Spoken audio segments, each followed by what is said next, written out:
نحمده ونصلي ونسلم على رسوله الكريم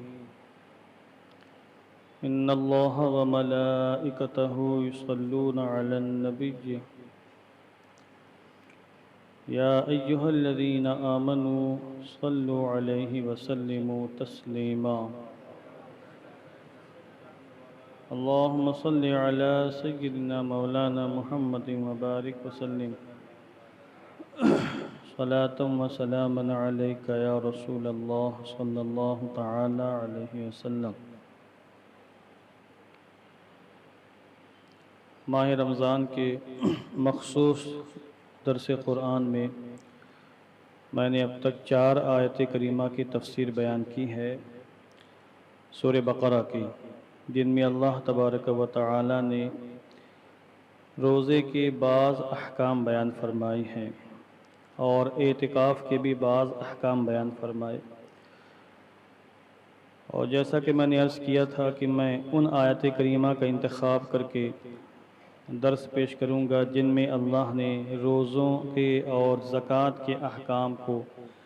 اور صدقات و خیرات کے احکام کو بیان فرمایا ہے۔ تو اب میں انشاءاللہ ان آیت کریمہ کی تفسیر شروع کر رہا ہوں جن میں زکوٰۃ، صدقات وغیرہ کا تذکرہ موجود ہے۔ اور تیسرے پارے میں یہ سورہ بقرہ ہے، آیت نمبر 261 سے اللہ تبارک و تعالی نے صدقات و خیرات کا تذکرہ فرمایا ہے، اور مسلسل کئی آیتیں ہیں جن میں فضیلت کو اور احکام کو بیان فرمایا ہے۔ سب سے پہلے یہ سمجھ لیں کہ زکوٰۃ بھی فرض ہے جس طرح روزے اور نماز فرض ہیں۔ زکوٰۃ کا فرض ہونا قطعی اور یقینی ہے، اس کا انکار کرنے والا مسلمان نہیں، کافر ہے۔ اور زکوٰۃ کا اقرار کرنے والا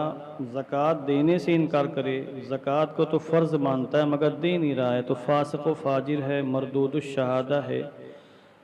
اور ایسا انسان مومن کامل نہیں، ایسا انسان جہنم کے سخت ترین عذاب کا حقدار ہے۔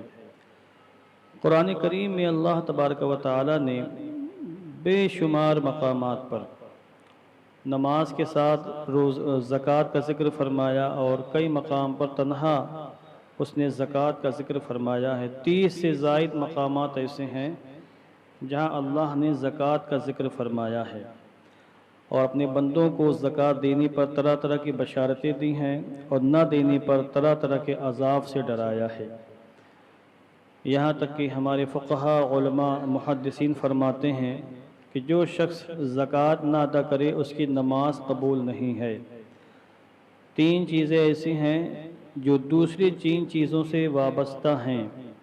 نماز روزے سے، روزہ نماز سے وابستہ ہے، نماز روزے کے بغیر قبول نہیں، روزے نماز کے بغیر قبول نہیں۔ زکوٰۃ کا معاملہ بھی وہی ہے، زکوٰۃ نماز کے بغیر قبول نہیں، اور نماز زکوٰۃ کے بغیر قبول نہیں، دونوں ایک دوسرے کے ساتھ لازم و ملزوم ہیں، اور یہ ساری باتیں روایتوں سے ثابت ہیں۔ اسی طریقے سے اللہ نے فرمایا اطیعوا اللہ و اطیعوا الرسول، اللہ کی اطاعت کرو، رسول اللہ کی اطاعت کرو۔ تو اللہ کی اطاعت رسول اللہ کی اطاعت کے بغیر مقبول نہیں، رسول اللہ کی اطاعت اللہ کی اطاعت کے بغیر مقبول نہیں۔ یہ بھی اللہ نے فرمایا ان اشکر لی ولوالدیک، میرا شکر ادا کرو اور اپنے ماں باپ کا بھی شکر ادا کرو۔ تو جو بندہ اپنے ماں باپ کا ناشکرہ ہو وہ رب کا ناشکرہ ہے۔ رب کا شکر ادا کرنا ہے تو پہلے ماں باپ کا بھی شکریہ ادا کرو، جن کے ذریعے سے یہ وجود ملا، یہ زندگی ملی اور ہم دنیا میں آئے۔ بہرحال اس قسم کی متعدد باتیں ہیں،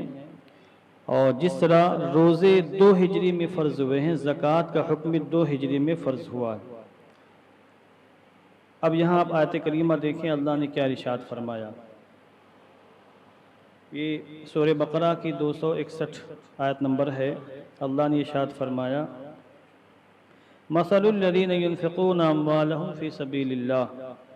کمثل حبة انبتت 7 سنابل فی کل سنبلة 100 حبة واللہ یضاعف لمن یشاء واللہ واسع علیم۔ بہت لطیف پیرائے میں اللہ رب العزت نے اپنے بندوں کو زکوٰۃ و صدقات دینے پر ابھارا ہے اور مثال دے کر سمجھایا ہے۔ ارشاد فرماتا ہے وہ لوگ جو اللہ کی راہ میں اپنا مال خرچ کرتے ہیں، چاہے وہ زکوٰۃ کی شکل میں ہو یا نفلی صدقہ ہو، دونوں طرح کے صدقات یہاں شامل ہیں۔ وہ لوگ جو راہ خدا میں اللہ کی راہ میں اپنا مال خرچ کرتے ہیں، ان کی کہاوت، ان کی مثال، ان کی مثل اس دانے کی طرح ہے جس نے 7 بالیاں اگائی ہوں، فی کل سنبلۃ مئۃ حبہ، اور ہر بالی میں 100 دانے ہوں۔ اس کو یوں سمجھے مثال سے آپ کہ ایک کسان اپنے کھیت پر گیا اور اس نے دانہ ڈالا، ایک دانہ ڈالا، اس ایک دانے سے 7 بالیاں نکلی، ایک کونپل نکلی، اس کونپل میں اس درخت میں 7 بالیاں نکلیں اور ہر بالی میں 100 دانے نکلے۔ تو ڈالا تو اس نے ایک ہی دانہ تھا، مگر ایک دانے کے بدلے میں اس نے جو خلوص دکھایا، جو محنت کی، جو مشقت کی، جو قربانی پیش کی، دانہ ڈال کر قربانی پیش کی، اس کے صلے میں اللہ نے اس کو 700 دانے عطا فرمائے۔ تو یہاں بھی اللہ نے یہ مثال دی ہے کہ جو شخص راہ خدا میں 1 روپیہ یا کوئی ایک چیز راہ خدا میں خرچ کرتا ہے تو اللہ رب العزت اس کا 700 گنا اس کو عطا فرماتا ہے، وہ محروم نہیں رہتا۔ جیسا خلوص ہوتا ہے اور انسان جس قدر مشقت کے ساتھ خرچ کرتا ہے، اسی قدر اللہ اس کو ثواب عطا فرماتا ہے۔ پھر آگے ارشاد فرمایا واللہ یضاعف لمن یشاء، اور اللہ جس کے لیے چاہتا ہے کئی گنا زیادہ بڑھا دیتا ہے، یعنی 700 گنا تو دیتا ہی ہے، مگر اگر خلوص اور زیادہ ہے اور جس چیز کو راہ خدا میں وہ خرچ کر رہا ہے اس کی حاجت بہت زیادہ ہے، انسانوں کو اس کی بہت زیادہ ضرورت ہے، اور پھر بھی یہ خرچ کر رہا ہے، یا یہ خرچ کر رہا خود اس کو بھی حاجت تھی مگر اس نے دوسروں کو اپنے اوپر ترجیح دے دی اور دوسروں کی محبت میں اس نے راہ خدا میں خرچ کر دیا، تو اس کو کئی گنا زیادہ اللہ عطا فرمائے گا۔ 700 پر ہی منحصر نہیں ہے، 700 سے گنا، اس سے بھی کئی گنا، اس سے بھی کئی گنا زیادہ۔ بعض نیکیاں ایسی ہیں جن میں اللہ رب العزت کئی 100 گنا زیادہ ثواب عطا فرماتا ہے، یہ انسان کی نیت کے اوپر منحصر ہے۔ اس کی میں موٹی سی مثال دیتا ہوں۔ حج بیت اللہ بہت سے لوگ کرتے ہیں، الحمدللہ میں بھی کر چکا ہوں، آپ میں سے بہت سے لوگ فارغ ہو چکے ہوں گے، اور جو نہیں ہوئے ان کو اللہ توفیق عطا فرمائے، جو ہو چکے ان کا ڈبل تبر اللہ توفیق عطا فرمائے۔ تو حج تو ایک نیکی ہے مگر ثواب الگ الگ سب کا ہوتا ہے، اس میں ایسا نہیں کہ سب کا ثواب کا لیول ایک ہی رہے گا، ایسا نہیں ہے، نیکی ایک ہی ہے، کسی کو زیادہ ثواب، کسی کو اس سے زیادہ، کسی کو اس سے زیادہ۔ مثلا مسند بزار کی روایت میں آیا ہے کہ جو شخص پیدل حج کرتا ہے، پیدل، تو اللہ تعالیٰ ہر قدم کے صلے میں اس کو 7 کروڑ ثواب عطا فرماتا ہے، ہر قدم کے صلے میں۔ اب آپ سوچیں گے شہاب صاحب تو گئے ہیں یہاں سے پیدل، ابھی پہنچے بھی شاید نہیں، سعودی عربیہ پہنچ گئے ہیں، یہ پیدل جانا مراد نہیں ہے، اس کو سمجھنا چاہیے۔ مراد یہ نہیں کہ انسان گھر سے پیدل چلے، مشقتیں برداشت کرتے ہوئے وہاں پہنچے جا کر، مراد یہ ہے کہ جو ایام حج ہوتے ہیں، ان ایام حج میں جن جن مقامات پر حج ہوتا ہے وہاں پیدل جائے۔ مثلا 8 ذی الحجہ کو مینا جاتے ہیں مکۃ المکرمہ سے، کس سے جاتے ہیں؟ بسوں سے جاتے ہیں، گاڑیوں سے جاتے ہیں، اور مینا میرے خیال سے 4-5 کلومیٹر کے فاصلے پر ہے مکۃ المکرمہ سے، میرا خیال ہے۔ تو گاڑی سے نہ جا، پیدل جائے، مکۃ المکرمہ سے مینا پیدل جائے، اور 9 ذی الحجہ کو مینا سے عرفات پیدل جائے، اور پھر 9 ذی الحجہ کی مغرب کے بعد جب 10ویں ذی الحجہ لگ جاتی ہے وہاں سے مزدلفہ پیدل آئے، وہاں رات گزارے، پھر صبح مینا پیدل آ جائے، اور پھر مینا میں جمرات جہاں شیطان کو کنکری مارتے ہیں، بار بار وہاں پیدل جائے 3 دن، اور پیدل جا کے کنکری مارے، اور پھر طواف زیارت کے لیے وہاں سے پیدل مکۃ المکرمہ آئے۔ یہ جو 5 ایام ہیں، ان 5 ایام میں جو پیدل حج کرتا ہے تو اس کے بارے میں بشارت ہے کہ ہر قدم کے بدلے میں اللہ 7 کروڑ نیکیاں عطا فرماتا ہے۔ تو دیکھیے حج تو ایک ہی ہے مگر کسی کو 7 کروڑ نیکیاں مل رہی ہیں ہر قدم کے بدلے میں، اور کسی کو اتنی نیکیاں نہیں ملیں گی۔ تو نیکی کرنے میں انسان جو جتنی زیادہ مشقت کما لے اتنا ہی اس کو ثواب ہے۔ میری جیب میں 100 کے نوٹ مثال کے طور پر ہے، آپ کی جیب میں 1 لاکھ روپے ہیں، اور میرے پاس صرف 100 روپے ہیں، باقی جیب میں کچھ بھی نہیں ہو، ہم نے وہ 100 دے دیا کسی غریب فقیر کو، اور آپ نے بھی اپنی جیب سے گڈیوں میں سے 100 کے نوٹ نکال کے دے دی، تو دیا تو ہم نے بھی 100 ہے اور دیا آپ نے بھی 100 ہے، مگر فرق ہوگا ہمارے دینے میں اور آپ کے دینے میں۔ ہمارے دینے میں تو اتنا فرق کہ ہماری جیب میں تو صرف 100 کے نوٹ تھے، کچھ تھا ہی نہیں اس کے علاوہ، اور آپ نے اگر 100 دے دیے تب بھی تو گڈیاں بچی ہوئی ہیں، تو اس لیے فرق ہے۔ اس لیے نیکیاں کرنے میں نیکی بظاہر ایک ہوتی ہے، مگر اس کا ثواب مختلف اشخاص و افراد کے لحاظ سے الگ الگ ہوتا ہے۔ تو جس کو جتنی زیادہ حاجت ہو پھر بھی وہ خرچ کرے راہ خدا میں، اس کے لیے بے شمار ثواب ہے۔ اسی کو یہاں بیان کیا ہے کہ جو راہ خدا میں خرچ کرتا ہے اس کا خرچ کرنا اس بالی کی طرح ہے، اس دانے کی طرح جس نے 7 بالیاں اگائی ہوں اور ہر بالی میں 100 دانے ہوں، یعنی 700 دانے اگائے ہوں، اور اللہ جس کے لیے چاہتا ہے کئی گنا زیادہ فرما دیتا ہے، اور اللہ وسعت والا اور علم والا ہے۔ یہ میں نے ایک آیت کریمہ کی مختصر تفسیر بیان کی ہے، مزید انشاءاللہ کئی آیت کریمہ آ رہی ہیں، اس کو بھی انشاءاللہ میں بیان کروں گا۔ بس ایک بات سن لیں، یہاں راہ خدا میں خرچ کرنے کی بات آئی ہے، تو راہ خدا میں خرچ کرنا کیا ہے؟ بہت سی صورتیں،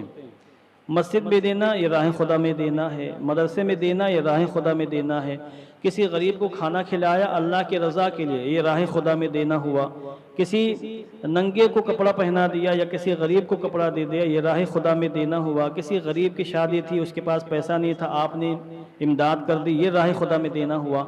مسلمانوں کے لیے آپ نے مسافر خانہ بنوا دیا کہ مسافر آئیں گے مسلمان رہیں گے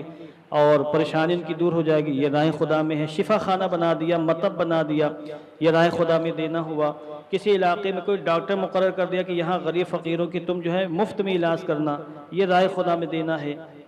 کسی مدرسے کے طالب علم کو دے دیا یہ راہ خدا میں دینا ہے، کسی پڑھنے والے بچوں کو کتابیں خرید کے دے دیں یہ راہ خدا میں دینا ہے، کہیں گاؤں دیہات میں کنواں کھدوا دیا، پیپ لگوا دیا، پمپ لگوا دیا کہ یہاں سے لوگ مسلمان پانی پئیں گے یہ راہ خدا میں دینا۔ بہت سی صورتیں ہیں راہ خدا میں دینے کی۔ کسی کے پاس پیسہ نہیں ہے، وہ کہیں جانا چاہتا ہے پڑھنے کے لیے، اس کو آپ نے سفر کے خراجات دے دیے، آپ نے کچھ اس کو رقم دے دی کہ بھئی کرائے میں خرچ کر لینا یہ راہ خدا میں دینا ہوا۔ تو راہ خدا میں دینے کی بہت سے صورتیں، مگر زکوٰۃ کا جو مسئلہ ہے یہ الگ ہے، وہ مخصوص طریقے سے دینا پڑے گا آپ کو راہ خدا میں۔ زکوٰۃ مسجد میں نہیں دے سکتے ہیں آپ، اور بہت سی صورتیں ایسی جن میں زکوٰۃ کا مال یوز نہیں کر سکتے، اس کے لیے ڈیٹیل ہے انشاءاللہ میں آگے بیان کروں گا کہاں کہاں زکوٰۃ کا مال خرچ کریں گے، ابھی وہ آیت کریمہ بھی آئے گی۔ البتہ نفلی صدقہ تو آپ کہیں بھی لگا سکتے ہیں، نفلی صدقہ جو آپ پر واجب نہیں، محض آپ اللہ کی رضا کے لیے دے رہے ہیں نفلی صدقہ، یہ تو آپ کہیں مسجد میں بھی لگا سکتے ہیں، کسی غنی کو بھی دے سکتے ہیں جو مستحق نہیں تھا مگر آپ نے اللہ کی رضا کے لیے اس کو دے دیا، نفلی صدقہ ہے، ثواب ملے گا آپ کو۔ تو بہرحال بہت سی صورتیں ہیں انشاءاللہ میں آگے بیان کروں گا۔ اللہم صلی اللہ علیہ وسلم۔